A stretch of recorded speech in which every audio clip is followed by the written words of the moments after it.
At first, driving a train was not cool to me at all. I never imagined that it would become my lifelong pursuit. Formerly a fitness trainer, I've been driving trains for 5 years now.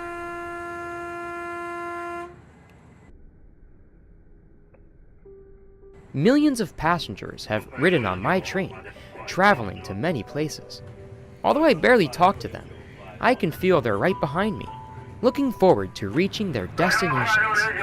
It's the same scene that's been related throughout my family for 4 generations, from my great-grandpa to my grandpa, to my father, and then to me.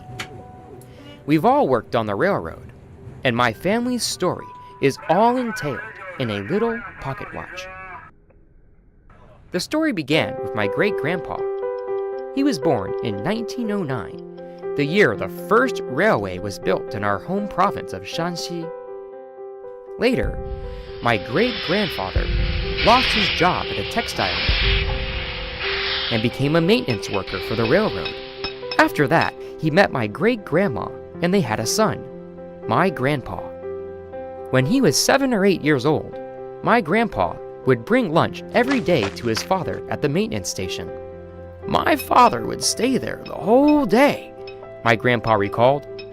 I never saw a man so devoted to his work as he was. At the station, Grandpa became almost obsessed with the trains, and they were like his best pals. My great-grandpa's busiest time was during the Chinese Lunar New Year. My great-grandpa still hoped to realize his dream, to become a train driver. My grandpa pursued his father's dream. When he was in his 20s, Grandpa was accepted to serve in the driver's cabin as a stoker.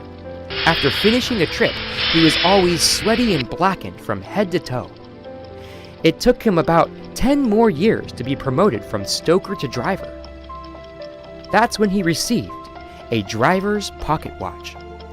It was a crucial tool for checking time, and it reminded him of his father, who was diligent and tireless.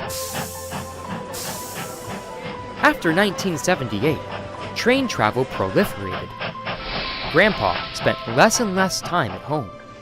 The pocket watch was passed on to my dad in 1997. He was born a train driver. Unlike the steam locomotives of Grandpa's day, my dad drove trains powered by internal combustion engines. These trains were much faster, but my dad always had to shout to his assistant in the noisy driver's cabin. Finally, it was my turn. I was born in 1990. I spent even less time than my dad to become a driver, and the trains I drive have been further upgraded to electric locomotives. In fact, driving a train was not my first choice.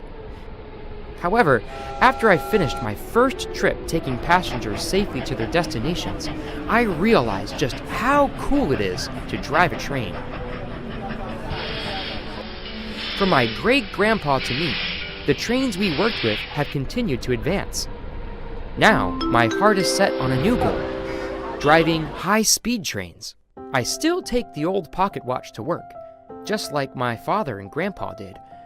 Although I hardly use it anymore, it symbolizes a reminder from them to be meticulous.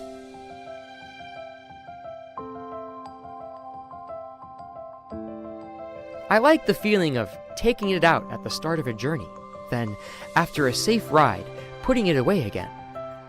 I put it back in my pocket and head home, just like my passengers do. 我父亲把那个怀表特别珍惜。所以我考上司机以后，我父亲把这怀表给了我。实际上他也是，把这个守时、守则这个传给了我。他对我这个期望，我也把这个期望传下去，传到我儿子身上。